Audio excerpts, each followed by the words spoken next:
हम परमेश्वर के वचन में जाएंगे। Hallelujah, praise the Lord, praise the Lord, hallelujah. परमेश्वर के नाम की स्तुति हो। आज के पवित्र दिन के लिए, ये पवित्र आराधना के समय हम परमेश्वर के पवित्र कदमों पर जमा होकर हम उसकी इबादत में, उसकी प्रशिष्ट में समय बिताने में खुदावंद ने हमें मौका दिया।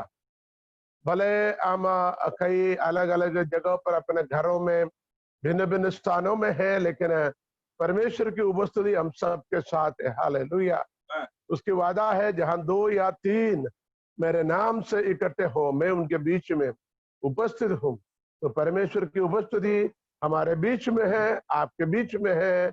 हम सबको आपस में कनेक्ट करके रखने वाले ये माध्यम से, ये माध्यम नहीं बल्कि एक ऐसा माध्यम हमारे बीच में कार्य करता है, वो परमेश्वर की प्रेम है। हालेलुया। उस प्रेम की वजह से हम भिन्न भिन्न जगहों पर थे, खुदा ने हमें आपस में जोड़ कर रखा है। दूसरा, हमें आपस में जोड़ता उसके कलाम, हालेलुया, हमें आपस में जोड़ कर रखता है।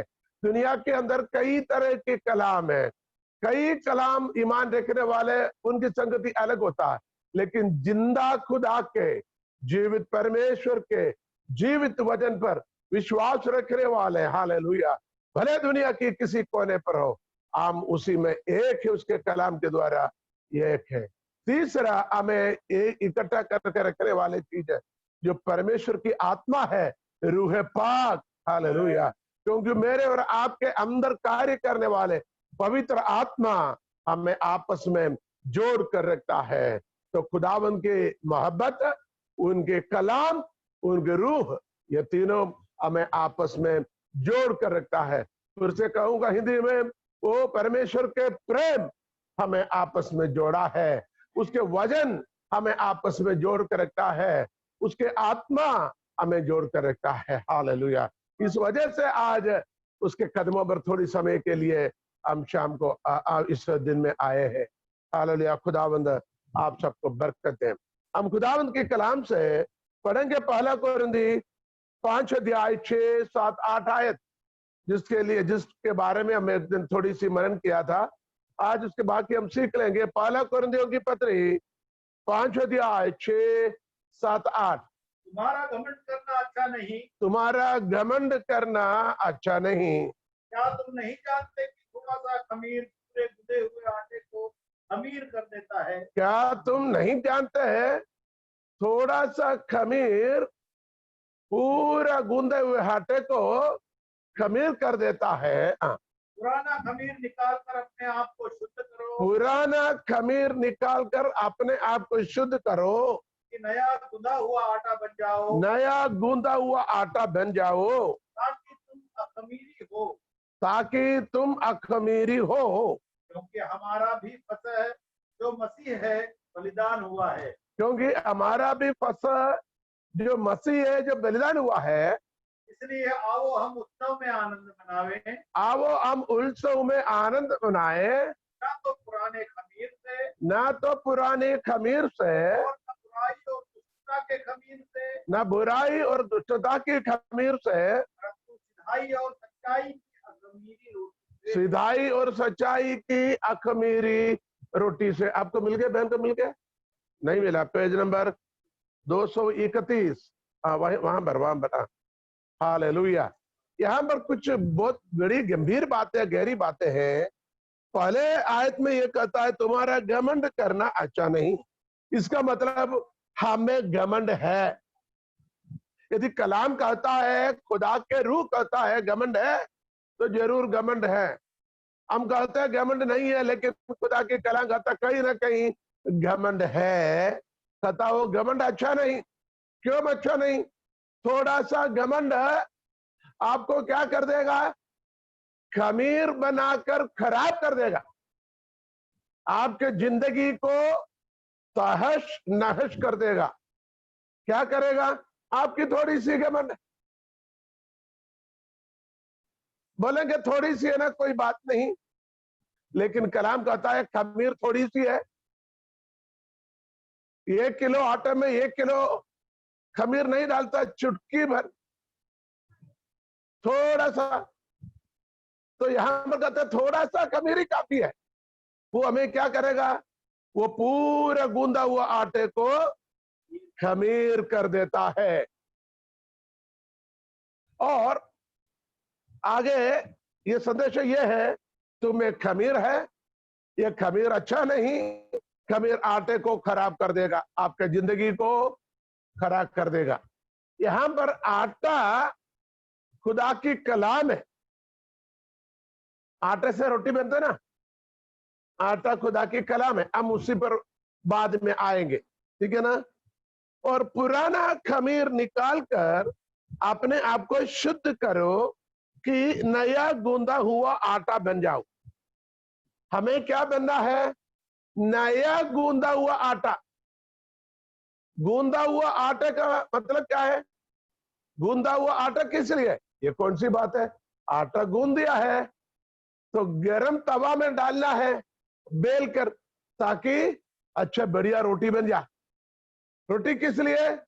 ताकि अपने भूख मिट जाए। ध्यान से सुने, आपको खुदा रोटी बनाना चाहता है किसी की भूख मिटाने के लिए। कौन सी भूख? शरीर की भूख नहीं, आत्मा की भूख मिटाने के लिए खुदा आपको एक वसीला बनाना चाहता है। यदि आपका बनाना, हम दुआ करते हैं खुदा मुझे इस्तेमाल कर, मुझे इस्तेमाल कर, खुदा तू जहां चाहे वहां मुझे भेज। कितने बार आपने दुआ किया? मुझे देखिए, मेरे चेहरे में देखिए, इधर देखिए, स्क्रीन में देखिए, कितने बार हम दुआ किया, खुदा मुझे इस्तेमाल कर, तेरी मर्जी जैसे इस्तेमाल कर। क्यों इस्तेमाल क्यों नहीं हो रहे? क्योंकि तुम गूंदा हुआ आटा नहीं बना। भले गूंदा होगा, खुदा ने देखा तो ये खमीर बन चुका है। समझे कि नहीं? खमीर यानी अपनी भाषा में आटा क्या हो गया? सड़ गया। आटा सड़ गया, ज्यादा खमीर हो गया तो क्या हो गया? आटा सड़ गया। तुम है आटा, है गूंदा हुआ, लेकिन खुदा कहता है तुम सड़ा हुआ है। इसलिए यहां पर संदेशा देता है, पुराना खमीर को निकालकर ताजा गूंदा हुआ आटा बन जा। आटा बनने के लिए, अच्छा दो तीन भेद बताता हूं, आप सबको मालूम है लेकिन मैं याद दिला रहा हूं। आटा परमेश्वर का राज्य है। 13:33 पढ़ो, मत्ती 13:33 पढ़ो, मत्ती 13:33। मत्ती के सुसमाचार 13 अध्याय। एक और दृष्टांत उन्हें सुनाया, हाँ स्वर्ग का राज्य खमीर के समान है, हाँ जिसको किसी स्त्री ने लेकर हाँ। 3 पसेरी आटे में मिला दिया। 3 पसेरी, हाँ, 3 सया बोलो, 3 पैमाना बोलो, आटे में एक बहन ने लेकर रख दिया। अब यहां पर एक बात आपको ध्यान रखना है, परमेश्वर की राज्य के लिए इस्तेमाल आने वाले आटा, यहां पर आटे के बारे में कहता है, आटा स्वर्ग के राज्य, आटा स्वर्ग का, आटा स्वर्ग के राज्य के पहले कहता खमीर स्वर्ग के राज्य के समान है। उसका भेद अलग है। उसको समझने के लिए पहले हमें यह देखना है, ये आटा, क्योंकि वचन में कहता है 1 कोरिन्थी 10 अध्याय के अंदर, हम जब बहुत है, हम मिलकर एक रोटी बनता है। क्योंकि एक गेहूं से रोटी नहीं बनता, बहुत से गेहूं मिलकर हम रोटी बनता है। ये रोटी खुदावंद यीशु मसीह के बदन रूबी कलीसिया है। उसको समझ आ गया? ये रोटी, इसलिए हम प्रभु भोज में, खुदा के पाक शराकत में रोटी इसलिए दिखाता है। रोटी की मतलब यह है, ये खुदावंद यीशु मसीह की जिस्म बदन है। बदन क्या है? जो कलीसिया है। ध्यान से सुनो, कलीसिया है। तो यहां पर हमें ऐसा सीखना है, ये रोटी कलीसिया है, रोटी परमेश्वर के राज्य है, रोटी जो हम है, ताकि हम यहां पर सीखते हैं तुम्हारे पुराने खमीर को निकालकर ताजा गूंदा हुआ आटा बन जाओ। किसको बोल रहे? आटे को बोल रहे, पत्थर को बोल रहे, लकड़ी को बोल रहे, किसको बोल रहे? हमें बोल रहे। इसका मतलब हम गूंदा हुआ आटा बनना है। मैं कहता हूं ये आटा कलीसिया की प्रतीक है। ध्यान से सुने, कलीसिया की। इसलिए मैंने 13 अध्याय के अंदर, मत्ती 13 के अंदर परमेश्वर के राज्य इसलिए कहा, ये हम गूंदा हुआ आटा कलीसिया है, अर्थात मैं और आप है। ध्यान से सुने, कलीसिया एक गेहूं से नहीं बनता, एक व्यक्ति से नहीं बनता। हाँ, शुरू होता वहीं से। इसमें कई लोग मिला हुआ है, कई लोग मिलकर, कई गेहूं आने से रोटी नहीं बनता। उस गेहूं को क्या होना चाहिए? पीसना है चक्की में, अच्छे से पीसना है। पीसने पर आपकी सोने जैसे आपकी रंग जो है ना, वो खत्म हो जाएगा। गेहूं का रंग क्या है? सोने जैसा है। लेकिन जब वो गेहूं पीसेगा, रंग क्या हो गया? सफेद हो गया। सोने का रंग कहां गया? क्योंकि ये सोने की रंग के अंदर कलीसिया की असली रंग छिपा हुआ है। असली रंग क्या है? अरे सोना जैसा गेहूं पीस, देखिए मक्का होती है, मक्का मेज, सफेद भी है, पीला भी है, आजकल लाल भी आ रहे। पीला मक्का पीसेगा तो क्या आएगा? सफेद मक्का पीसेगा तो सफेद। तो ये सोना जैसे रंग की गेहूं पीसने पर सोना रंग निकलेगी नहीं? ऐसा क्यों नहीं होता?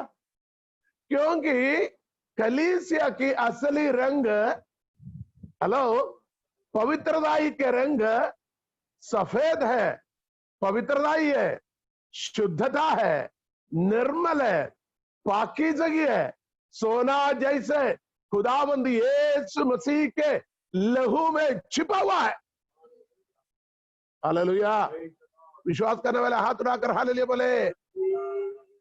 ध्यान से सुने, आपके रंग, शरीर के रंग काले हो, गोरे हो, किसी गेहुआ हो या सावला हो, कोई से भी रंग हो, लेकिन आपकी असली रंग खुदावंद यीशु मसीह के लहू में छिपा हुआ है।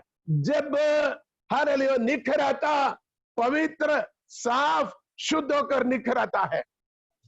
इसलिए यहां पर आटा कलीसिया को दिखाता है। कई गेहूं की दाना मिलकर, कहीं दाना मिलकर, पीसकर, एक जैसे पीसकर, वो फिर क्या होता है? गूंथता है, गूंथता है। हालेलुया। उसका प्रेम में, यीशु मसीह के प्यार में, उसके फजल, उसके अनुग्रह में हमें गूंथ कर क्या बनाया? अच्छा गूंदा हुआ आटा बना, जिसमें जरा सा भी क्या नहीं है? खमीर नहीं है। खमीर हो तो खुदावंद इस आटे को इस्तेमाल नहीं करेगा। हम स्वयं अपने घरों में जो आटा रखा है, थोड़ा ज्यादा खमीर हो गया, थोड़ा सड़ने लगे, उसका रोटी कोई नहीं खाएगा। रोटी बनाना मुश्किल है, या कैसे भी बनाओ तो भी कोई नहीं खाएगा। यदि भूख लगे तब भी नहीं खाएंगे, क्योंकि पेट खराब हो जाएगा, क्योंकि वो सड़ गया, वो सड़ गया। तो खुदावंद आपको इस्तेमाल करना है। आज कितने लोग चाहता है खुदा मुझे इस्तेमाल कर, खुदा मुझे इस्तेमाल कर, खुदा तेरे राज्य के लिए मुझे इस्तेमाल कर। हम दुआ करते हैं, जरूर करते हैं, आज भी करते हैं, लेकिन खुदा एक बात चाहता है। क्या चाहता है? आपके जीवन में, आपके जीवन में, आपके जिंदगी में, आपके विश्वास में, आपके चाल चलन में खमीर ना होना, खमीर ना होना। अखमीरी, बिना खमीर के अखमीरी रोटी से खुदावंद की ईद बनाना। देखिए, खुदावंद की कदमों पर जब भी इकट्ठा होता है, वो हम ईद मनाता, उत्सव मनाता। उत्सव की, किसी त्योहार की खास आइटम क्या है? बहन जी आप बताइए, किसी त्योहार में सबसे खास आइटम क्या होता है? है? मिठाई और खाना, खाना पकवान, खाना पकवान है। आपकी बर्थडे में बुलाए बेटी के, आपने इतनी सी मिठाई देकर भेजा तो हम क्या बोलेंगे? फालतू एक दिन मेरा बर्बाद हो गया है ना। 500 रुपए का गिफ्ट भी लेके गया, 500 रुपए का गिफ्ट भी लेके गया, आखिर में इतनी सी मिठाई दिया। आप मिठाई की बात कर रहे हैं, मिठाई दिया, वहां अपनी चेहरा कद्दू जैसे हो जाएगा, वहां से हम क्या करेंगे? बुड़बुड़ा कर निकलेंगे। तो मिठाई से हम कुछ नहीं है। भले मिठाई ना मिले हो, लेकिन पेट भर के खाना मिलेगा तो आप खुश हो जाएंगे। क्या कितने खुश हो जाते हैं? शादी में गए आप, ठीक है ना, शादी में भी ऐसा, आप कम से कम 500-1000 रुपए के इनाम लेके गए, एक दिन की मरम्मत है भैया। आप वहां पहुंच गए, लड़की अच्छी थी, लड़का अच्छे थे, लेकिन खाना नहीं दिया तो क्या बोलेंगे? अरे काय की शादी, फालतू बकवास, ये कोई शादी है क्या? ये कोई शादी है क्या? शादी ऐसे होते क्या? कुछ दिया नहीं वालों ने, लड़के लड़की अच्छा होता क्या हो गया? पेट भरते क्या? हम खुद बोलते। इसका मतलब शादी ब्याह हो तो भी दरखना, शादी ब्याह हो तो भी क्या होना चाहिए? खाना होना चाहिए। किसी भी सेलिब्रेशन हो, खाना होना चाहिए। किसी भी खुशी के मौके हो, खास चीज क्या है? खाना है, खाना है। हालेलुया। तो खाना, उत्सव में आनंद मनाए। इधर भी क्या लिखा हुआ है? 8वें आयत में लिखा हुआ है, आओ हम उत्सव में आनंद मनाए, आनंद मनाए। आप गाना लगाकर नाचो, साड़ी पहनकर नाचो, घाघरा चुन्नी पर नाचो, हेलो, ढोल बजा कर नाचो, आखिरी में खाना नहीं है तो सब खत्म हो जाता, सब खत्म हो जाता। लेकिन सब चीज के साथ बेसिकली मेनली खाना हो तो सभी खुश होता। कितने को समझ आ गए? तो हमारी उत्सव में सबसे प्रथम आइटम खाना है, खाना है। हमारी उत्सव क्या है? जब जब हम खुदावंत की हुजूरी में इकट्ठे होता है, वहां हम आनंद ही आनंद है। हालेलुया। जब जब हम खुदावंत के नाम को लेता है, उसके हजूरी में आता है, उसका प्रशिश करता है, उसकी आराधना करते हैं, वह आनंद ही आनंद है। Hallelujah, praise the Lord. उस आनंद की उत्सव में हमें क्या होना चाहिए? हालेलुया, खाना होना चाहिए, रोटी होना चाहिए। उस रोटी बड़ी शादी ब्याह में या किसी सेलिब्रेशन में, किसी जश्न में खाना आपने तैयार किया, लेकिन खाना खराब हो गया तो जिंदगी भर बदनाम करेंगे। अरे उनके घर में शादी में गया, सड़ा हुआ खाना थे, उनके बर्थडे में गया था, वो सड़ा हुआ खाना था, क्या खाना थे? इसलिए खाने के ऊपर ध्यान रखना जरूरी है। इसलिए उत्सव में या बड़ी फंक्शनों में हम खाना बनाने वाले को बुलाते हैं, और अपने प्रोग्राम में जब खाना बनाते हैं तो बड़ी सावधानी से बनाते हैं। आपको पता है, आपके हांडी जब भी भोजन बनाते हैं प्रार्थना के साथ करते हैं। हर सब्जी बनते हो, जो भी खाना बनते हैं, प्रार्थना कर कर करते, ताकि इतने लोगों को खिलाना, ताकि ये खराब ना होना और सब लोगों को भरपूर होना चाहिए, है ना। इसलिए आप लोग खाने के बाद बोलते वाह बहुत बढ़िया था, वाह बहुत बढ़िया था, बढ़िया था। क्यों?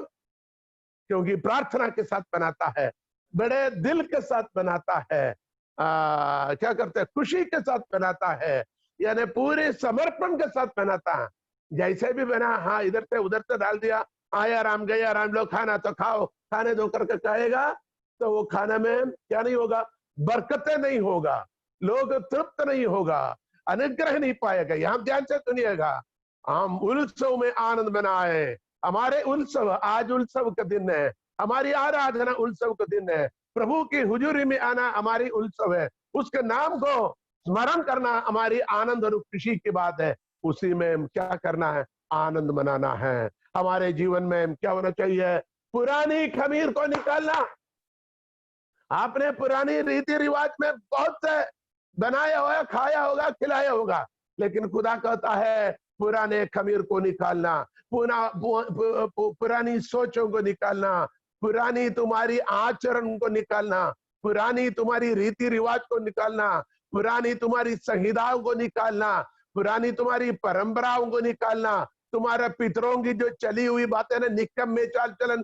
पत्रस रसूल, पत्रस लिहा क्या कहता है? तुम्हारी बाप दादाओं से चले आने वाले निकम्मे चाल चलन। आहा, हेलो, बोलते कि नहीं, हमारे जाति में ऐसा है, हमारे गोत्र में ऐसा है, हमारे परंपरा में ऐसा है, हमारी समाज में ऐसा है, हमारे में ऐसा होता। तो कितने भी ऐसा वैसा बोलो, खुदावंद एक ही शब्द में कहता है, निकम्मे चाल चलन। क्या चाल चलन? निकम्मे चाल चलन। ये निकम्मे चाल चलन खुदावंद को पसंद नहीं। कहता तुम्हारे पुराने खमीर को निकाल दीजिए।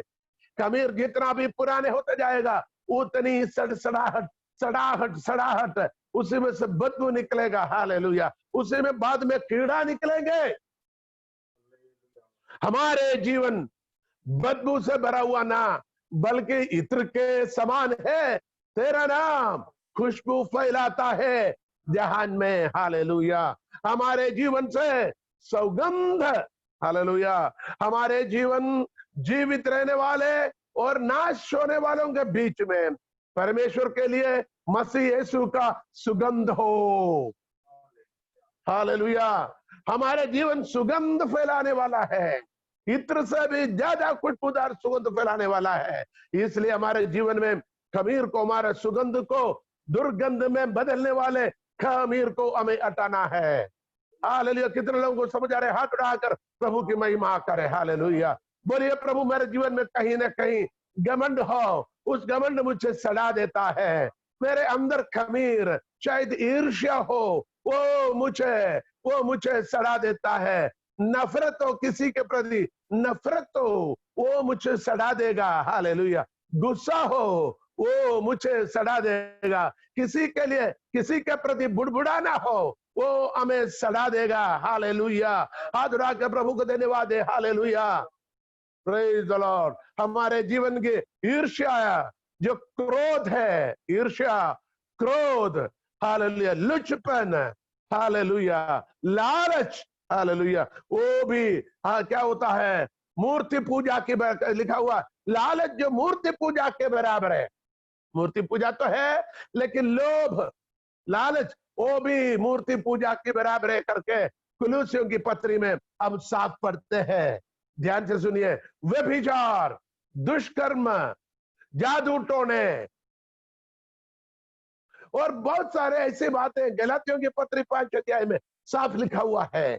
इन चीजों में क्या करेगा? सड़ा देगा, सड़ा देगा।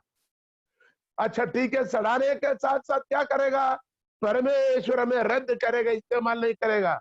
बोल बेटी तू अच्छी है, तेरे अंदर बहुत सारे गुण हैं, लेकिन तुझे अभी इस्तेमाल नहीं करे क्योंकि तेरे अंदर सड़ाहट है। ये आटा सड़ा हुआ है, ये आटा सड़ा हुआ है। इसलिए कलाम में आज कहता है अपनी सड़ाहट को दूर करे, खमीर को दूर करे, खमीर को दूर करे। यहां पर एक और बात आपको बताना चाहता हूं। खमीर क्या होता है हमारे जीवन में? इधर ऊपर लिखा हुआ, तुम्हारा घमंड करना तुम्हारा खमीर है। और उसी अध्याय में नीचे लिखा हुआ है, उसी आयत में नीचे लिखा हुआ है, और भी 2 और खमीर लिखा हुआ है। उधर लिखा हुआ है बुराई और दुष्टता के खमीर से।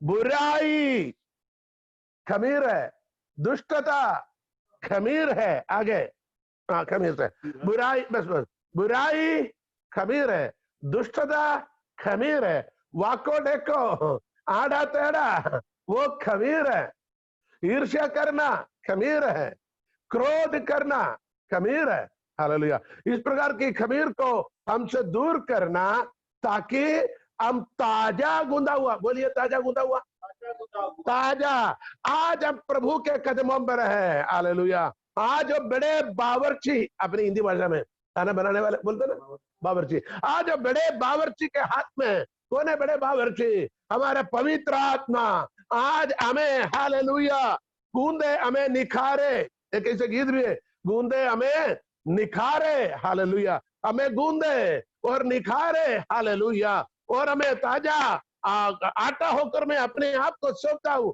मुझे गूंदे और निखारे और बना ले। कहां पर? हालेलुया। परमेश्वर की उपस्थिति जो पवित्र आत्मा से पके हुए तवे में। हालेलुया।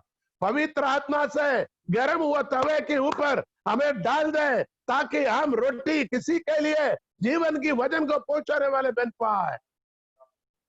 गेहूं अपने आप में रहेगा, किसी का पेट ना भरेगा। गेहूं अपने घर में डब्बे खोटियों में रहेगा, किसी का पेट नहीं भरेगा। पेट भरना है तो क्या होना चाहिए? गेहूं को पीसकर, गूंद कर, बेल कर, तवे में गरम रोटी बनाकर, तभी कोई खाकर हमारा भूख मिट सकता है। कितने को समझ आ गया? Hallelujah, hallelujah. आज प्रथम चरण में आप ऐसे बोलिए, खुदा मैं अपने आप को तेरे सामने सौंपता हूं, मुझसे बना लीजिए, मेरे जिंदगी का खमीरापन को दूर कीजिए। शायद आपको समझ में नहीं आता होगा, पवित्र आत्मा से पूछिए। परमेश्वर की वचन जो आईना है, जो आईना है, जो क्या आईना बोलते ना, आईना, जो मिरर, जो आईना हमारे चेहरे को देखते, खूबसूरती को देखते, परमेश्वर की वचन आईना है। साथ में लिखा हुआ, इसी में देखिए और हमारी कमियों को, कमजोरियों को, घटियों को देखकर उसे शुद्ध कीजिए, पवित्र कीजिए। एक दूसरे पर देखने से नहीं, परमेश्वर के सामने पवित्र वचन में देखिए, पवित्र आत्मा के सामने अपने आप को जांचिए, अपनी कमी को नजर आएगा।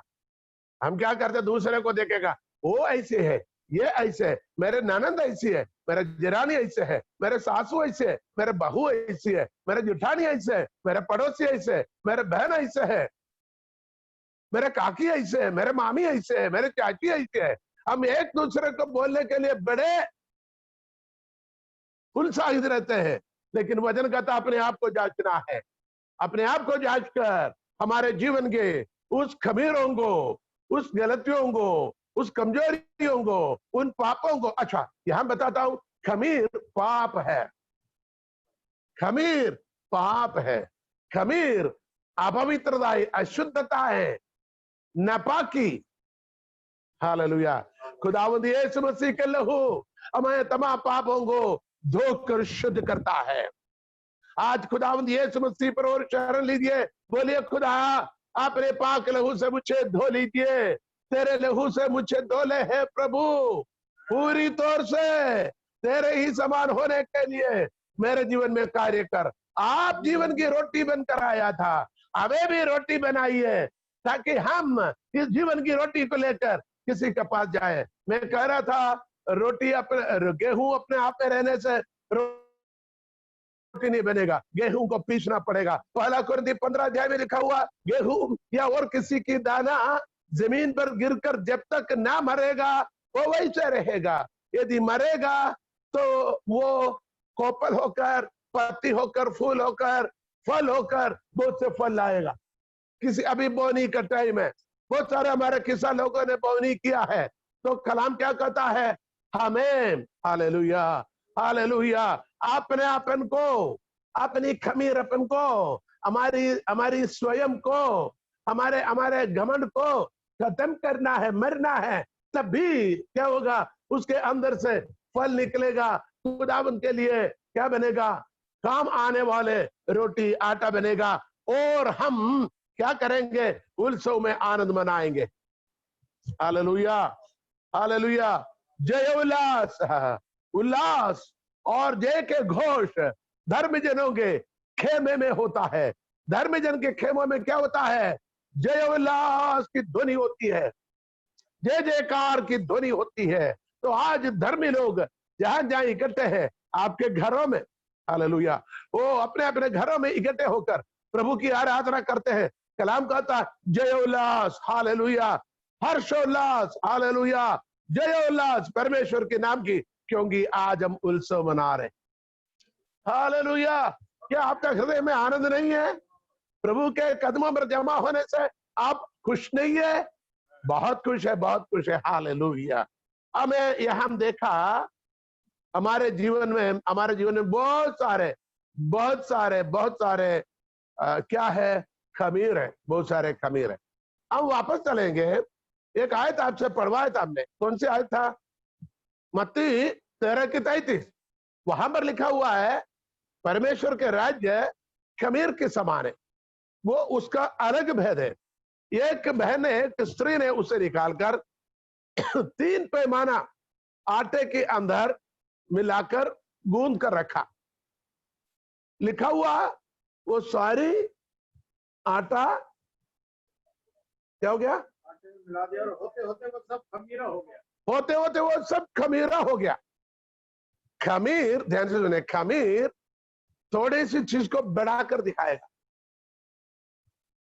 थोड़े से चीज को बढ़ाकर दिखाएगा। खमीर, खमीर कुछ खाने को स्वादिष्ट बनाता है। खमीर कुछ चीज खाने को खुशबू दिलाता है। खमीर कुछ खाने के आइटम को क्या करेगा? फुलाकर बढ़ाकर दिखेगा।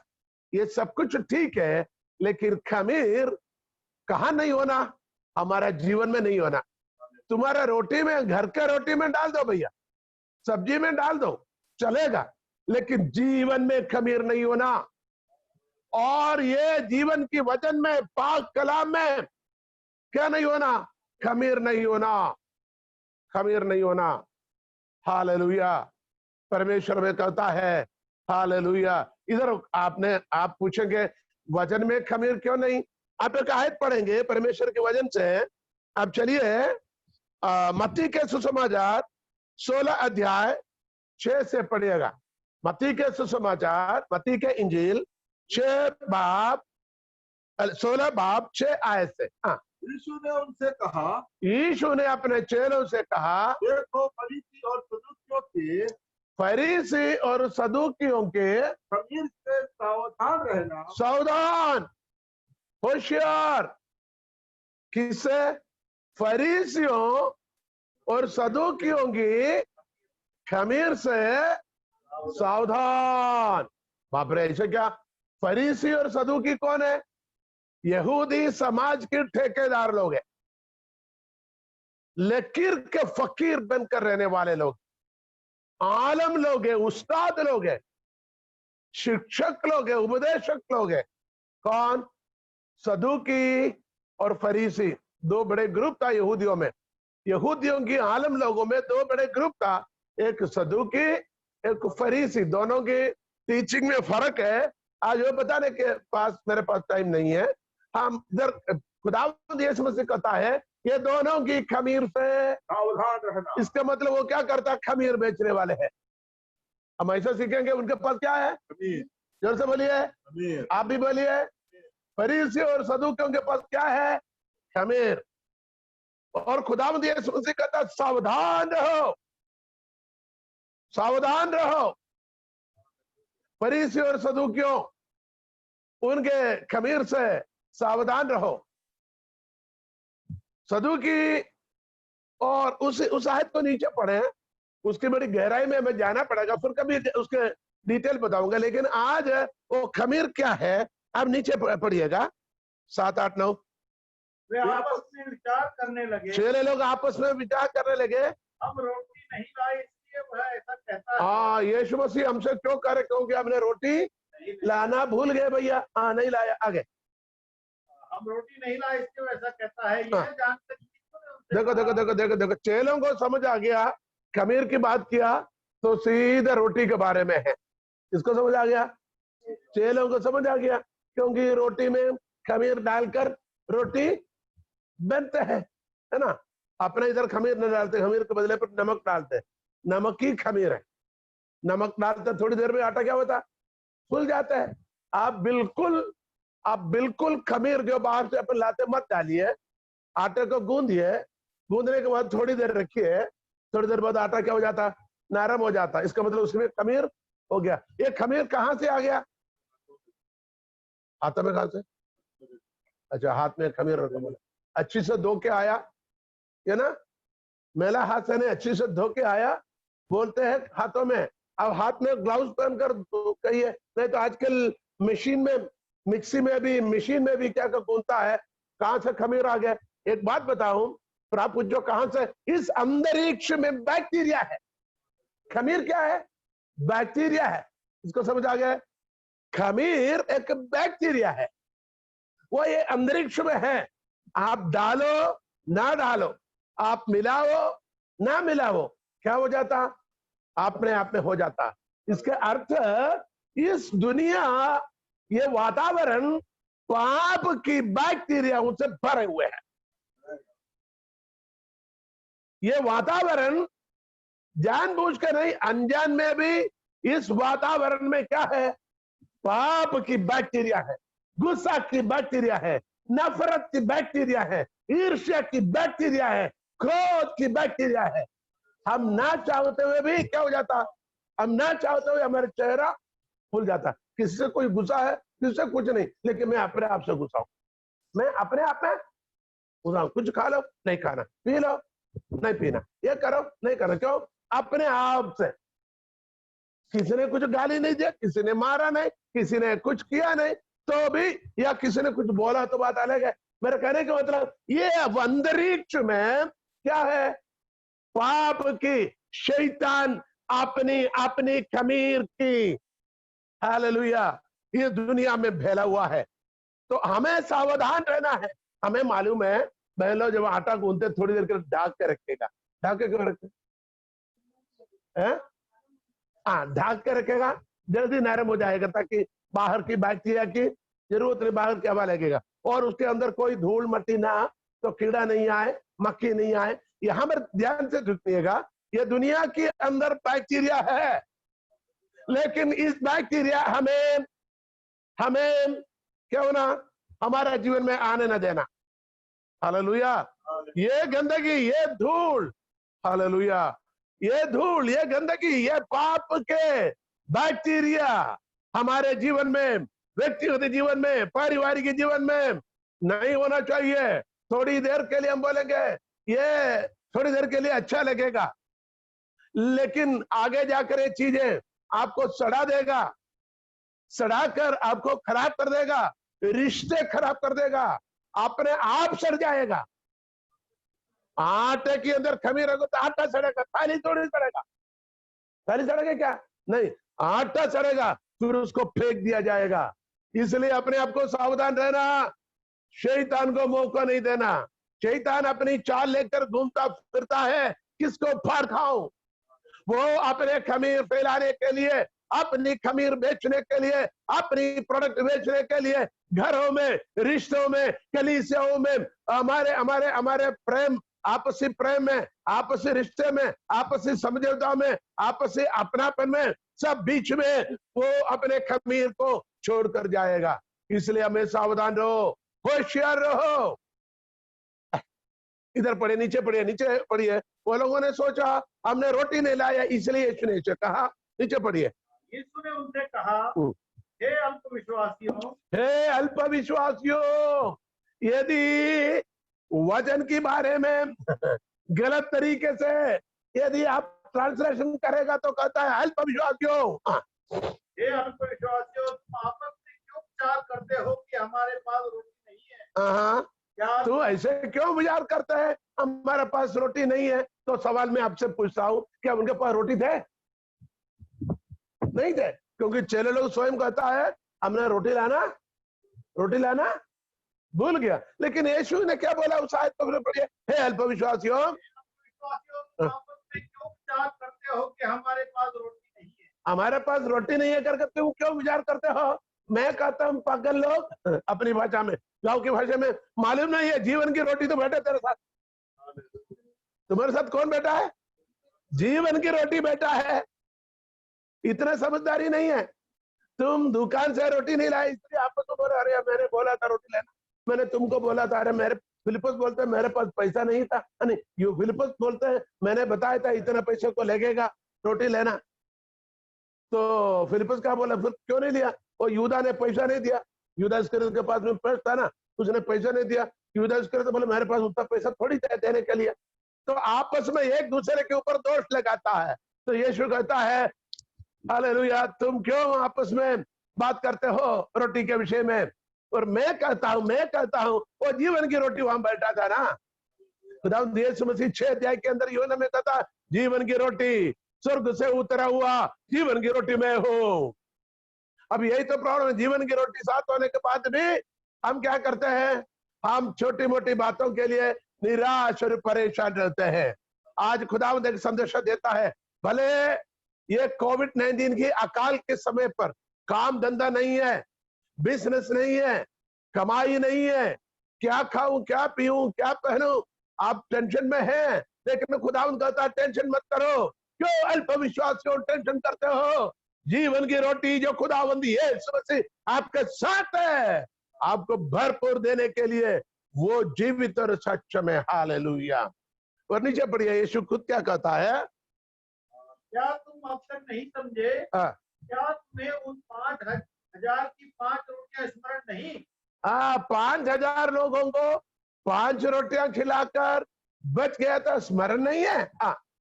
और न यह कि तुमने कितनी टोकरियां उठाई थी? बाकी कितने बच गए थे? 12 टोकरी। आगे। और न उन 4,000 की 7 रोटियां, और न यह कि तुमने कितने टोकरे उठाए थे? 4,000 लोगों के लिए 7 रोटी थी और कितना टोकरे उठाए थे, है ना? तो यहाँ पर खुदावंद यीशु मसीह कहता है 5,000 नहीं, 5,000 पुरुष था, स्त्री और बच्चों को छोड़कर। तो कितना हजार होगा? कम से कम 20-25 हजार हो सकता है। 5 रोटी से खिलाकर 12 टोकरी भर गया। 4,000 पुरुष है, उनके लिए 7 रोटी, वो भी फिर स्त्रियां बच्चों कितने होंगे? या किसी मीटिंग में जाए तो सिर्फ पुरुषों की रोटी मिलेगा, स्त्रियों को नहीं मिलेगा? अरे स्त्री और बच्चों को पहले देगा, है ना? तो यहां पर कहता है तुमको याद नहीं है? खुदावंद तुमको याद दिलाते हैं, इसलिए कहते हैं अल्पविश्वासियों। आगे पढ़िए। और यह है ना कि तुमने कितने टोकरे उठाए थे? तुम क्यों नहीं समझते कि मैंने तुमसे रोटियों के विषय में नहीं कहा? ध्यान से सुनो, तुम क्यों नहीं समझते मैंने रोटियों के विषय में तुमसे नहीं कहा? परंतु खुदावंद यीशु मसीह कहता है मैंने रोटियों के विषय में, खमीर की बात तो कहा जरूर, लेकिन रोटियों के विषय में नहीं है। आगे पढ़िए। परंतु यह कि फरीसियों और सदूकियों के खमीर से सावधान रहना। तुम फरीसियों और सदूकियों के खमीर से सावधान रहना। बाजार में आजकल प्रोडक्ट है भैया, फरीसियों भी खमीर बेच रहे हैं, सदूकियों भी खमीर बेच रहे। मैंने कहा फरीसी और सदूकी कौन थे? यहूदी समाज के आलम लोग हैं, पढ़े लिखे शास्त्री लोग और धर्म के बड़े ठेकेदार लोग हैं। तो कहता उनके खमीर से सावधान रहो। आगे पढ़िएगा। तब उनकी समझ में आया, तब चेलों की समझ में आया, रोटी के खमीर से नहीं, रोटी में डालने वाले खमीर के बारे में नहीं, पर फरीसियों और सदूकियों की शिक्षा से सावधान रहने को कहा था। शिक्षा से, फरीसियों और सदूकियों की शिक्षा से सावधान रहो। फरीसियों और सदूकियों की शिक्षा से सावधान रहो। मुझे देखिए मेरे बहनों भाइयों, आज खुदावंद की कलाम जो खमीर के विषय में सिखाता है, आजकल बहुत सारे खमीर बाजार में हैं।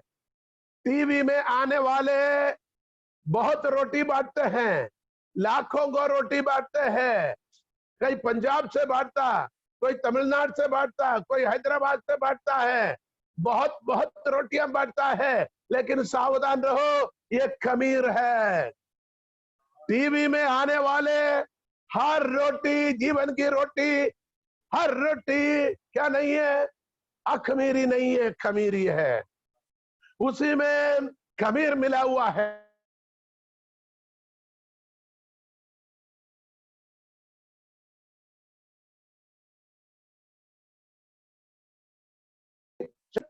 रंग निखरे है, गिनती में ज्यादा है, खाने में स्वादिष्ट है। एक बात ध्यान रखना, यदि खाने में स्वादिष्ट है, गिनती में ज्यादा है, देखने में मोटापन है, मजेदार है, समझ लेना जरूर जरूर इसमें खमीर है। Hallelujah hallelujah hallelujah. कितने लोगों को समझ आ गया? हाथ उठा के प्रभु को धन्यवाद है। हालेलुया। भले गिनती में ज्यादा नहीं हो, शक्ल में ज्यादा गोल मटोल नहीं हो, स्वादिष्ट ज्यादा नहीं हो, कभी कभी कड़वा भी लगता है, तो समझ लेना जरूर परमेश्वर की वचन ये है, सच्चा है। क्योंकि सच्चाई हमेशा कड़वा होता है। सच्चाई कभी कभी चुभता है, कड़वा होता है। इसलिए मीठा के पीछे मत भागना। गोरे के पीछे ना भागना, ज्यादा गिनती के पीछे ना भागना, बल्कि परमेश्वर की जीवित वचन पर बने रहे और अनुग्रह पाए। Hallelujah, hallelujah. बोलो प्रभु यीशु मसीह के। यहाँ खमीर क्या है? फरीसियों और सदूकियों के शिक्षा, तालीम, गलत तालीम, उनके सही तालीम नहीं, गलत तालीम। वो तालीम अच्छा है करके हमें लगेगा, लेकिन गलत तालीम। आजकल पर आपको मालूम नहीं है, आत्मिक जगत के अंदर, खासकर ये कोरोना के समय पर, जितना कोरोना दुनिया में फैले, उससे ज्यादा आत्मिक जगत पर कोरोना फैला हुआ। किसको समझ आ गया? एक मोबाइल है और एक नेटवर्क भी है, सभी आजकल प्रचारक बन गए। समझ आए कि नहीं? ये कोई बड़ी बात नहीं है। हम बोलेंगे ठीक है, बच्चे भी आजकल प्रचार कर रहे हैं, बहनें भी कर रहे, बहुत अच्छी बात है, लेकिन वो प्रचार करना चाहिए जो वजन की क्या बोलेंगे, गूढ़ गहरी भेदों को पवित्र आत्मा की अगुवाई से और परमेश्वर की बुलाहट से होना चाहिए। आजकल बुलाहट नहीं है, पवित्र आत्मा की अगुवाई भी नहीं, इधर उधर सुना हुआ जो भी मुंह में आया वही 24 घंटे क्या करते हैं, कोई चैनल बनाना, उसको बुलाना, इसको बुलाना, वो बच्चे को देना, ये बच्चे को जाना। अरे स्कूल की किताबें ढंग से पढ़कर पास नहीं होता विषय में, वो बाइबल की क्या मालूम क्या क्या बोलते रहते हैं। कभी कभी सुनकर अजीब हो जाता है, क्योंकि आजकल कोरोना कोविड-19 से भी ज्यादा बैक्टीरिया दुनिया के अंदर आत्मिक जगत में फैल रहे हैं। सावधान रहो, सावधान रहो। ठीक है, ये माध्यम अच्छा है, उसको गलत उपयोग मत करो।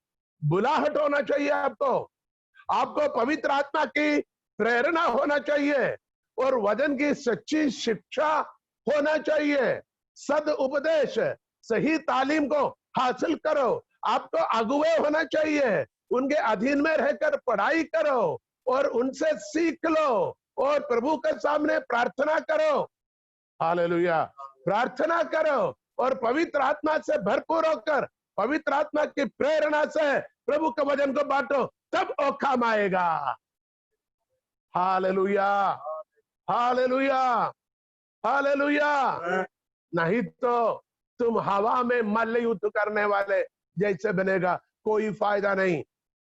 परमेश्वर की अभिषेक के बिगड़, परमेश्वर की अगुवाई के बिगड़, परमेश्वर की आज्ञा के बिगड़, हालेलुया, ओ नाश होने वाले आत्माओं के प्रति बोझ के बिगड़, जो भी कहने से वो बीज काम नहीं आएगा, वो नष्ट हो जाएगा। हालेलुया।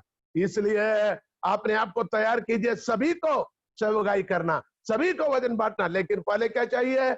उसके लिए प्रार्थना, तैयारी, वचन को सीख के प्रिपेयर कीजिए, मैसेज को तैयार करें। और बुलाहट है क्या? आपको खुदा ने अधिकार दिया है क्या? अभिषेक है, पवित्र आत्मा की गहरी भेद है, और उस वचन को बांटे हैं। खमीर बांटने के लिए ना निकले। हालेलुया। आजकल ऐसे बहुत सारी चीजें हो रहे, इसलिए बीच में आ गया तो मैंने बताया।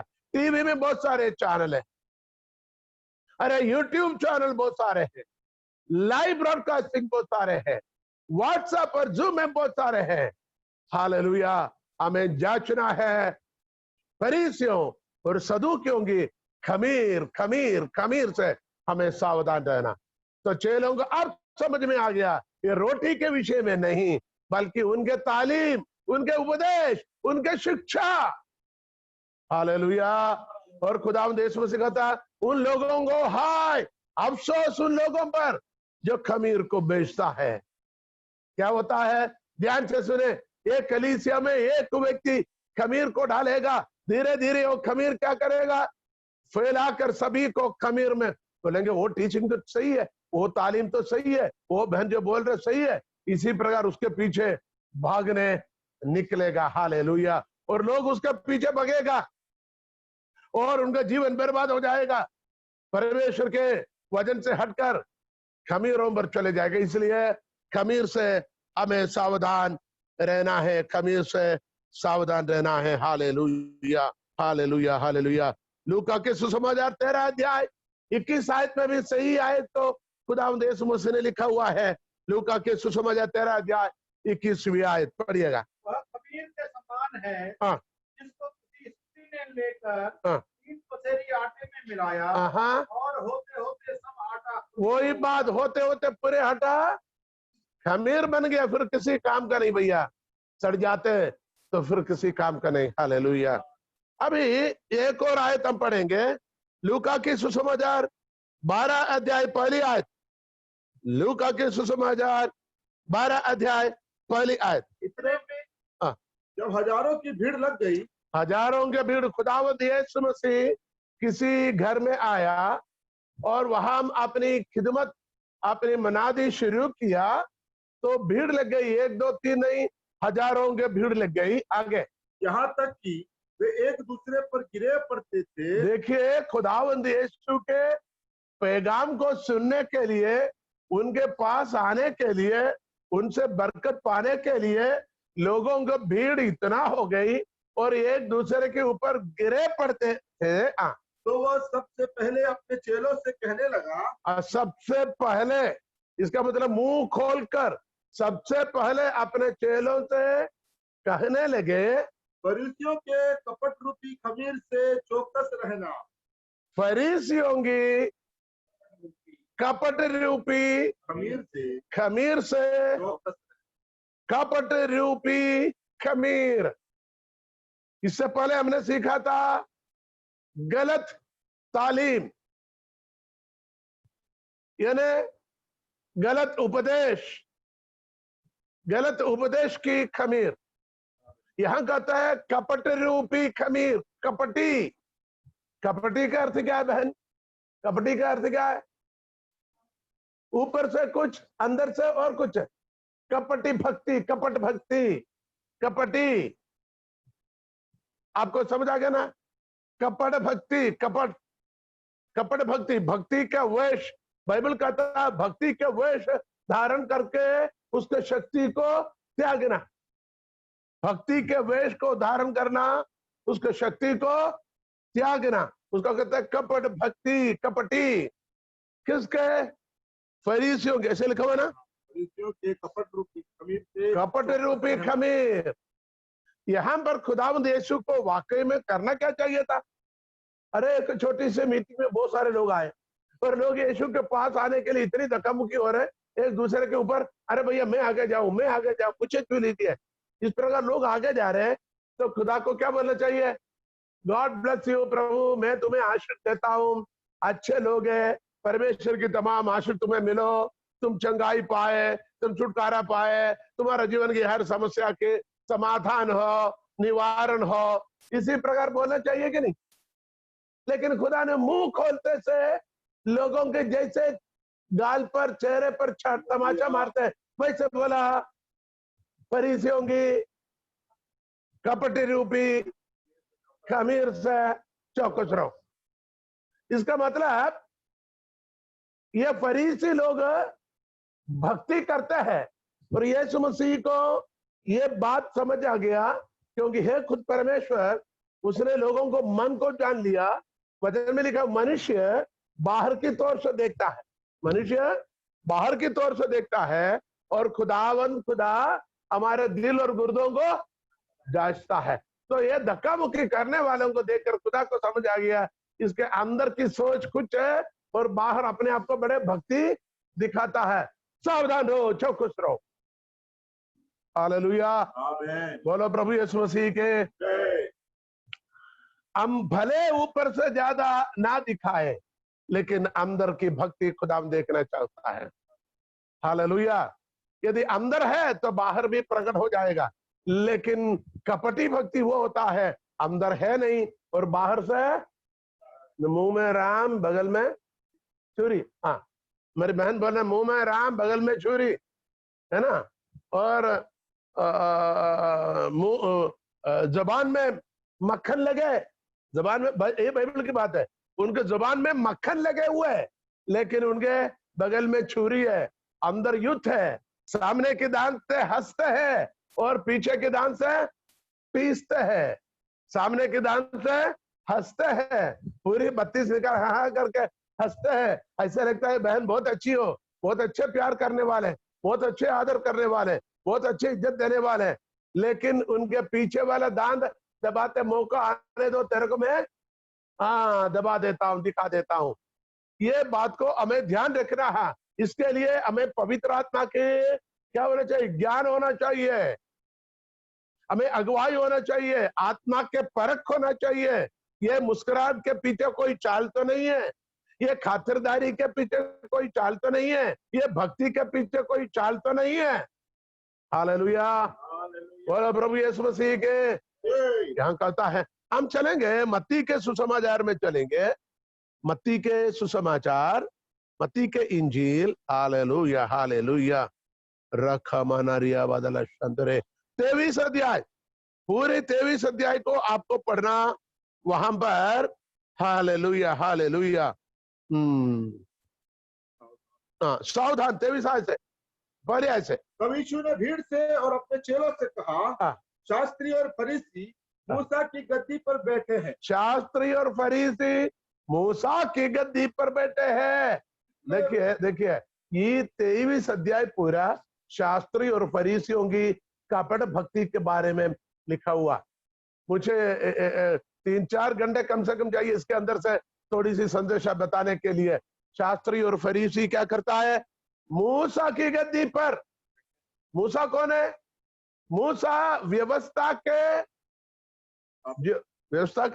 के स्थापक, पुराने नियम की व्यवस्था के स्थापक।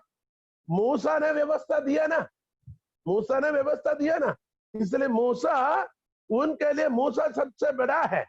परमेश्वर के बाद मूसा को ज्यादा महत्व देता है। मूसा की गद्दी पर वो बैठता है, कहता है अब फलाना सिंहासन। हमारे मसीह लोगों में भी बहुत से लोग होता है, हम तो रोम से है भैया, हम तो रोम से है। रोमन कैथोलिक वाले जो है ना, बोलते हमारे सिंहासन कहाँ पर है, रोम में, हमारे बड़े पब साहब रोम में बैठता है। और कुछ लोग होता है, वो लोग कहते हैं अंताकिया में है। अंताकिया कहाँ पर है?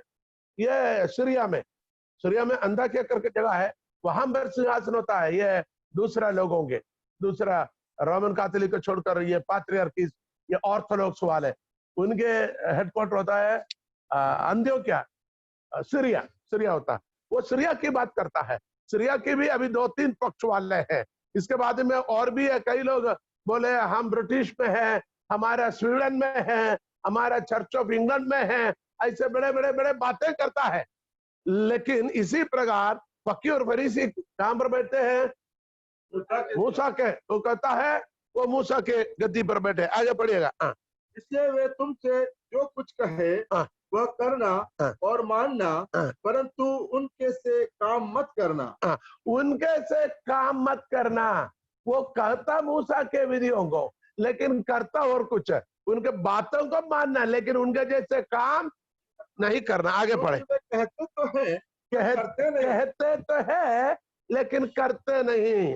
वे एक ऐसे भारी बोझ को जिनको उठाना कठिन है बांधकर उन्हें मनुष्यों के कंधों पर रखते हैं। भारी बोझ को, जो भारी है, जिसको उठाना कठिन है, वो बांधकर मनुष्य के कंधों पर रखते हैं, और ये छोटी उंगली से भी उसको छूना हिलाना ना चाहते हैं। ये कहते और करते और कुछ। आगे। वे अपने सब काम लोगों को दिखाने के लिए करते हैं। देखिए, अपने सब काम लोगों को दिखाने के लिए करते हैं। वे अपने ताबीजों को चौड़ा करते और अपने वस्त्रों की कोरें बढ़ाते हैं। देखिए फिर से, क्या ताबीज, क्या बोला? वे अपने सब काम लोगों को दिखाने के लिए करते हैं। वे अपने ताबीजों को चौड़ा करते और अपने वस्त्रों की कोरें बढ़ाते हैं। अपने ताबीजों को चौड़ा करते हैं और वस्त्रों को बढ़ाते हैं। आगे। भोज में मुख्य मुख्य स्थान, भोज में मुख्य मुख्य स्थान, और सभा में मुख्य मुख्य आसन, सभा में मुख्य मुख्य आसन, बाजारों में नमस्कार, बाजारों में नमस्कार, सलाम, दुआ, आदाब, राम राम, जय जय, जय यीशु, प्रेज द लॉर्ड, जय मसीह की। बाजारों में। और मनुष्यों में रब्बी कहलाना उन्हें भाता है। मनुष्य ने रब्बी, रब्बी का मतलब गुरु। रब्बी का मतलब क्या? रब्बी रब्बी रब्बा, हाँ, रब्बी करने भाता है, रब्बी कहना उन्हें भाता है। रब्बी का मतलब क्या है? गुरु। तो बाजारों में गुरु, स्वामी, पादरी साहब, बिशप साहब हैं, ये कहने के लिए लोगों के बीच में कहना उनको अच्छा लगता है। लोग मुझे क्या करे, भाई साहब, पादरी साहब, खादम जी। यहां पर एक बात मैं बीच में बताना चाहता हूँ, गुरु के अर्थ क्या है? क्या गुरु का मतलब क्या है? गुरु को ज्ञान देने वाला है, कहते हैं उस्ताद है? टीचर। हाँ, हमारी बहन वहां पर उस्ताद कहते हैं, लेकिन कलाम में ध्यान से सुनिए, कलाम में ये मुझे नहीं मालूम था, मालूम कहीं सुना था लेकिन इतने ध्यान में नहीं था। मैं अमेरिका में गया तो एक अमेरिकन पास्टर एक कॉन्फ्रेंस में बताया, गुरु जैसे बाइबल में लिखा हुआ है ना, क्या लिखा हुआ? अंग्रेजी में लिखा मास्टर, क्या लिखा? मास्टर लिखा हुआ अंग्रेजी में, और अपनी भाषा में गुरु लिखा हुआ। तो मास्टर शब्द को उन्हें दुनिया की तमाम भाषा में उसकी व्याख्यान किया, मास्टर शब्द को, और उसने कहा सिर्फ भारत में हिंदुस्तानी भाषा है जिसको हम संस्कृत कहता है, उस भाषा में इसके अर्थ सही है। कौन कह रहे? एक अमेरिकन मिशनरी एक अमेरिकन कॉन्फ्रेंस में कह रहे हैं गुरु के अर्थ इंग्लिश में मास्टर है, और भिन्न भिन्न भाषाओं में, अभी हमारी बहन उर्दू में उस्ताद है, उर्दू में उस्ताद, अपना हिंदी उर्दू में क्या कहता है? गुरु कहता, ठीक है ना? तो ये गुरु शब्द की अर्थात उस्ताद शब्द की या मास्टर शब्द के किसी भी भाषा में उसके अर्थ निकालते, हर भाषा में उसको अर्थ निकालते। बोले सही शब्द सिर्फ हिंदुस्तानी भाषा में जो गुरु शब्द है उसी में। बोले क्या है? गुरु के अर्थ, गु का मतलब अंधकार, गु का मतलब अंधकार, गुरु का मतलब मिटाना, हटाना। तो गुरु का मतलब अंधकार को मिटाने वाला। किसको समझ आ गया? सब कुछ सिखाने वाला हम गुरु गुरु उस्ताद बोलते हैं, लेकिन उसकी असली अर्थ गुरु शब्द जो संस्कृत में है, अमेरिकन बाइबल शास्त्री लोग, बड़े बड़े लोग संस्कृत शब्द को मानकर कहता है उसका सही अर्थ यीशु मसीह में है, क्योंकि वचन में कहता तुम हर किसी को गुरु नहीं मत कहना, जो अंधकार को मिटाएगा उसको कहना। कौन मिटाएगा? हर धर्म की गुरु गुरु नहीं है, सिर्फ यीशु मसीह। पूछो क्यों? यीशु मसीह कहता है मैं जगत की ज्योति हूं। अरे अंधकार वो मिटाएगा जिसके पास ज्योति हो। दुनिया में कौन सी आलम ने, कौन सी गुरु ने, कौन सी उस्ताद ने कहा मैं ज्योति हूं, मैं रोशनी हूं, मेरे पास आओ मैं तुम्हें रोशनी में चलाता हूं?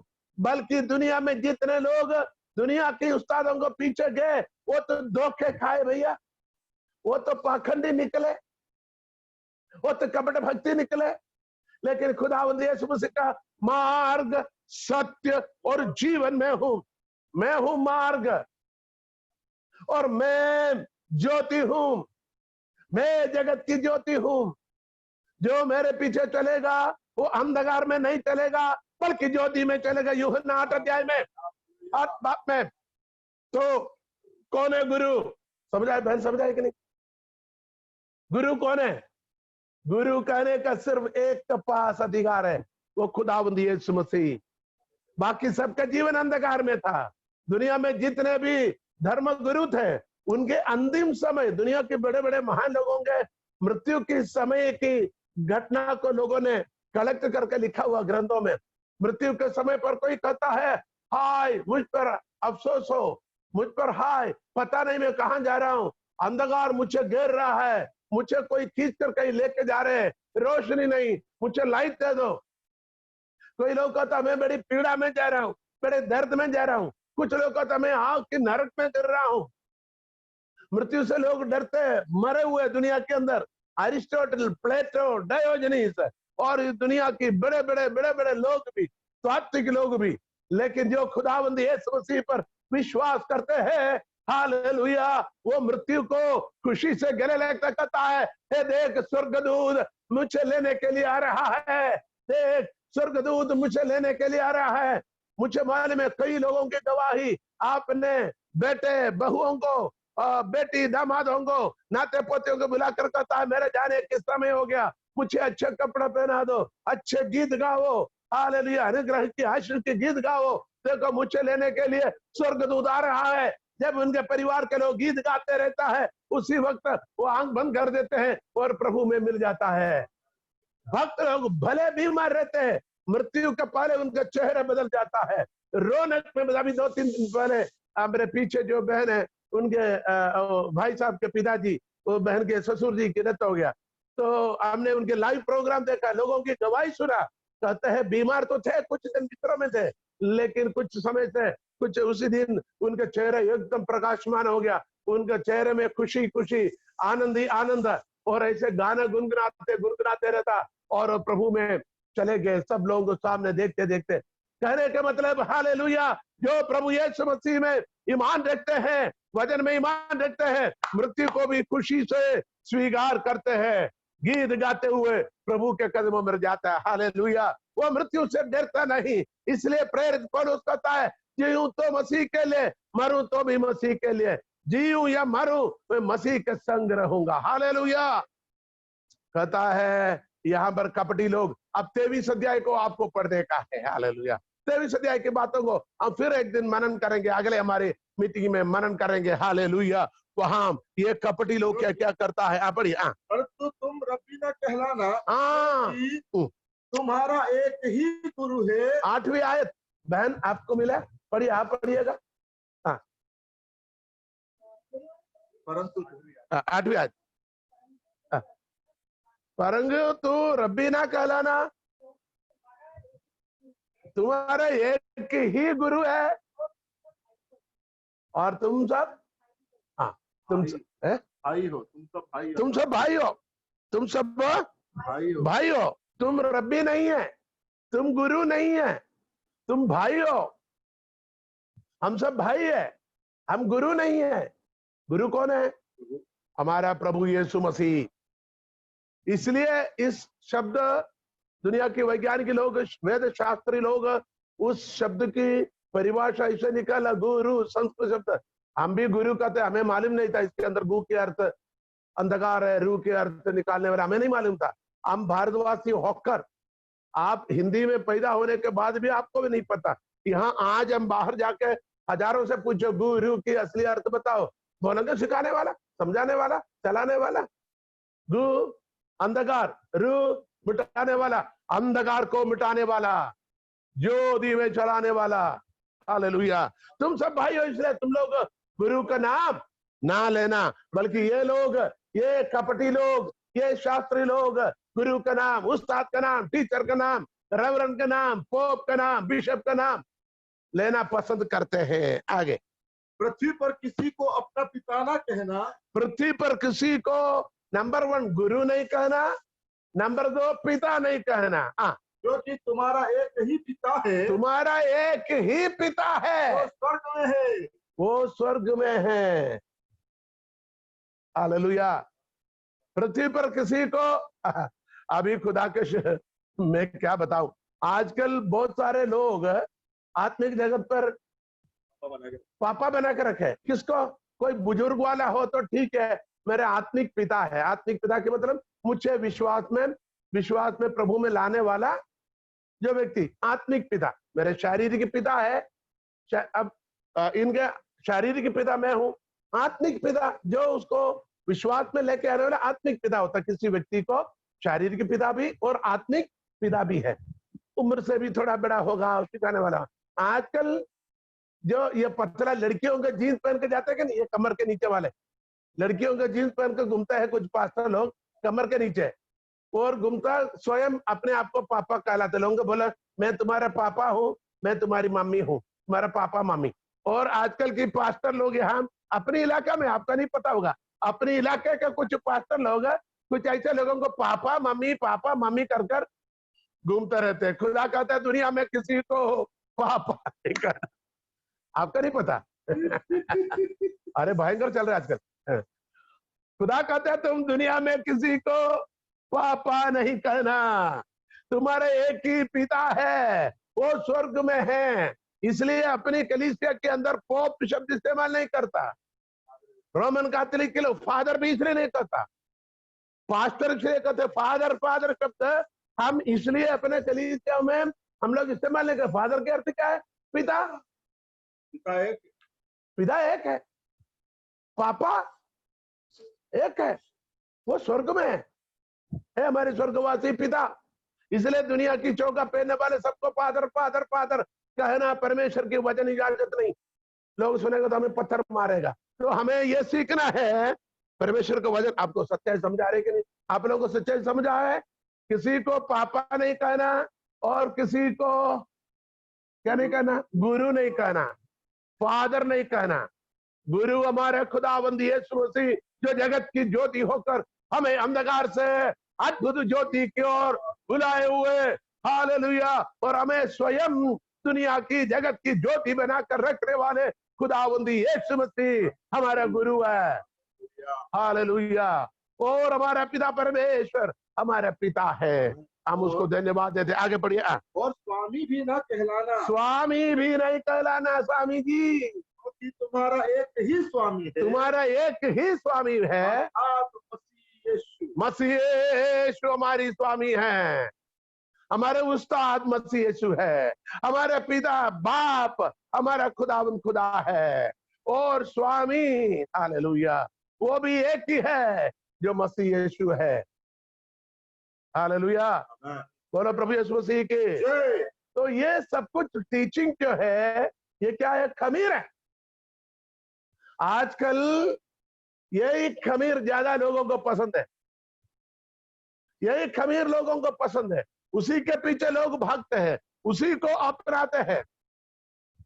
खुदा माफ करें, हमें कोई पापा ना कहे, हमें कोई स्वामी ना कहे, हमें कोई गुरु ना कहे, हमें कोई पिताजी ना कहे, हम बड़े खुश है। हालेलुया, क्योंकि वो नाम लेने के लिए हम योग्य नहीं है, कोई लायक नहीं है। हालेलुया, क्योंकि उसका सब आदर के, सब महिमा के योग्य, सब आदर के योग्य, सब गौरव के योग्य एक को है जो हमारे खुदा, खुदावंदों का खुदा और बादशाहों का बादशाह। हालेलुया। इसलिए इस तरह की खमीरों से हमें सावधान रहना।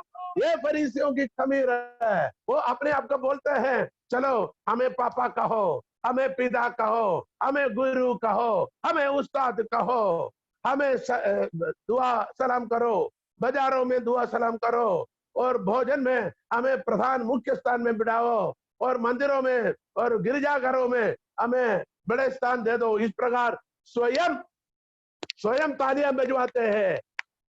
हमारे पास्टरों को मालूम है, हमारे गांव में जाते लोग जितना पास है सबको माला डालना, ताली बजाना, शाल उड़ाना हमने धीरे धीरे खत्म कर दिया। लोगों को पसंद नहीं है खत्म करवाना, क्योंकि उनकी परंपरा है।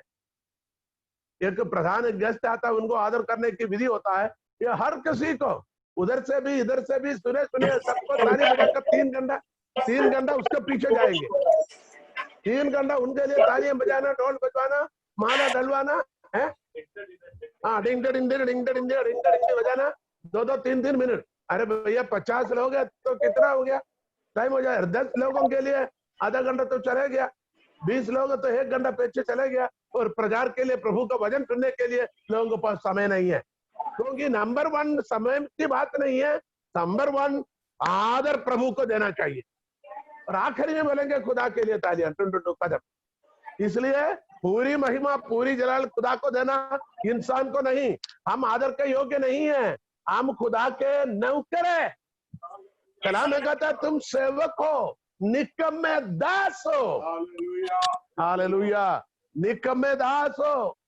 हमें देखा कई लोग मीटिंग में बैठते बात में तो टांग पर टांग रखकर, इवन लेडीज भी इबादत में चर्च में बैठा टांग के ऊपर टांग रखना अहंकार के, घमंड की चिन्ह है। लेडीज भी टांग के ऊपर टांग ऐसा करके बैठेगा। और आदमी लोग तो पूछो मत, 2-3 और टांग होता वो भी ऐसा करके रख देता। कहने का मतलब हमें हमेशा नम्र, दीन, हलीम और कहना मैं खुदावन के खादम हूं, मैं खादम हूं, मैं दास हूं, मैं नौकर हूं, मुझे घमंड करने के लिए कुछ नहीं। Nothing to be pride, nothing to be boast, humbleness. हो सके तो खुदावन के कदमों पर घुटने पर बैठे। हालेलुया। यदि नीचे बैठ नहीं पाते, ठीक है, अब कुर्सी पर ढंग से बैठ जाइए, थोड़ा भक्ति के साथ, थोड़े आदर के साथ, थोड़ी भावना के साथ। हालेलुया। ऐसे मत बैठे जो घमंड अपने आप को बड़ा करके दिखाने के स्टाइल में मत बैठे, ये पाप है, खुदावंद पसंद नहीं करेगा। घमंडियों को खुदावंद नफरत करता है। आज हम इस कलाम को यहाँ समाप्त करेंगे, इसके बाकी हम आगे सीखेंगे। आगे आने वाले दिनों में हमारे जीवन में क्या नहीं होना, खमीर नहीं होना। हमारी कुछ पहनावा भी खमीर होता है, हमारा कुछ दिखावा खमीर होता है, हमारा कुछ बैठने की स्टाइल खमीर होता है, बात करने की स्टाइल खमीर होता है। इसलिए कोशिश करें अपने जीवन से खमीर को दूर करें, क्योंकि खुदावंद खमीर को पसंद नहीं करता। तुम अभी गूंदा हुआ, ताजा गूंदा हुआ आटा बन जाओ, क्योंकि तुम्हारा भी फसह अर्थात मसीह कुर्बान हुआ है। अब इसी पर हम बाद में बात करेंगे, क्योंकि एक दूसरा टॉपिक में जाएगा, लेकिन बोलना जरूरी है। ये अखमीरी रोटी इस्राएलियों की दूसरा पर्व था। पहला पर्व फसह की पर्व था। फसह क्या थे? हर एक परिवार की नजात के लिए एक बर्रे को, एक भेड़ की ज़बह करना जरूरी था। वो आबीब की महीने 14 तारीख शाम को था, और अखमीरी रोटी के पर्व 15 तारीख को था।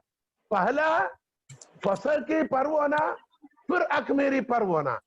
पहला बकरे का ज़बह होना, मेमने की ज़बह होना। दूसरा दिन क्या करना है? अखमीरी रोटी बनना है। यहाँ कहता तुम्हारा भी फसह अर्थात मसीह कुर्बान हुआ है। हालेलुया। तुम्हारा फसह अर्थात मसीह कुर्बान हुआ है, इसलिए तुम्हें क्या होना है? ईद मनाना है, उत्सव में आनंद मना है। क्यों उत्सव मनाना? क्योंकि मेरा यीशु मसीह मेरे लिए कुर्बान हुआ है, मेरा फसह हुआ है, मेरा भी फसह हुआ है। उस आयत कहता है 7वीं और 8वीं बंद कर दे बाइबल। कौन से किसके? नहीं, पहला कुरिन्थी 5 के 7वीं 8वीं। खमीर निकाल कर अपने आप को शुद्ध करो कि नया गुथा हुआ आटा बन जाओ। क्यों पढ़ो नीचे। ताकि तुम अखमीरी हो, क्योंकि हमारा भी फसह, क्योंकि हमारा भी फसह जो मसीह है बलिदान हुआ है। पुराने नियम के फसह क्या था? पुराना नियम की फसह क्या था? यहूदियों की फसह क्या है? मेमने की बलिदान। आबीब की महीने के 14 तारीख शाम को एक मेमने को ज़बह कर उसका लहू लेकर क्या करना है? दरवाजे और चौखटों में लगाना, और बाद में उस मेमने की गोश्त को पकाकर सेकर वो खा सकता है कड़वी साग के साथ। ये फसह की। अब यहाँ का था हमारा भी, बोलिए हमारा भी फसह हो चुका है। जो मसीह यीशु है, जो कालवरी पर हमारे पापों की बलिदान के लिए खातिर जो बलिदान हुआ, कुर्बान हुआ, हमारा फसह। पूछेंगे तुम क्यों उल्लास मना रहे? तुम क्यों उल्लास मना रहे? तुम क्यों आनंद मना रहे? तुम क्यों चिल्ला चिल्ला कर बात कर रहे? तुम क्यों ताली बजा रहे? क्यों गाना गा रहे? क्यों नाच रहे? क्यों उत्सव में आनंद मनाना? क्या कारण है? कोई पूछेगा, उनको एक ही जवाब, हमारा भी फसह हो चुका है। आप बोलिए मेरा फसह हो चुका है, मेरा फसह कुर्बान हुआ है। जो हमारा यीशु मसीह, खुदावंद यीशु मसीह मेरे लिए कालवरी पर बलिदान हुआ है, इसलिए मुझे आज आनंद मनाने के कारण है। क्योंकि शैतान पर फतह पाया है, पाप से मुक्ति मिला, श्राप से मुक्ति मिला, मृत्यु से अनंत जीवन मिला है। इसलिए मैं आनंद मना रहा हूं, इसलिए मैं उसका नाम ले रहा हूं, इसलिए उसके नाम की धन्यवाद करता हूं। चलिए हम प्रार्थना में चले। कितने लोग आज जय उल्लास के साथ खुदा को धन्यवाद देंगे? कितने लोग प्रार्थना करेंगे? Hallelujah, hallelujah, hallelujah. अपना हाथों को ऊंचे रखे, हम प्रार्थना में चले। आप बोलिए, मेरा फंसा हुआ है, अर्थात खुदावंद यीशु मसीह अलवरी पर बलिदान हुआ है, इसलिए मुझे आनंद मनाना है। आज मुझे आनंद मनाने का दिन है। जब भी मैं खुदावंद की हुजूरी में आऊं, सुबह हो, शाम हो, दिन में हो, रात को हो, बारिश में हो, सर्दी में हो, धूप में हो, गर्मी में हो, हर वक्त में खुदावंद की हुजूरी में, सुख में भी, दुख में भी, बीमारी में भी, आरोग्य में भी, गरीबी में भी, संपत्ति में भी, हर समय में खुदावंद के हमद करूंगा, आनंद मनाऊंगा, उल्सो मनाऊंगा, ईद मनाएंगे। दुनिया में अभी बकरीद है, हालेलुया, लेकिन हम आनंद मनाएंगे। खुदावंद यीशु मसीह हमारे लिए बलिदान हुआ। Hallelujah, hallelujah, hallelujah. खुदावंद यीशु मसीह, दुनिया में बकरीद चल रहे हैं, लेकिन हालेलुया मुस्लिम भाई लोग ये बकरीद को मना रहे इन दिनों में, लेकिन हम ईद मना रहे। खुदावंद यीशु मसीह हमारे लिए बलिदान हुआ। Hallelujah, hallelujah, hallelujah.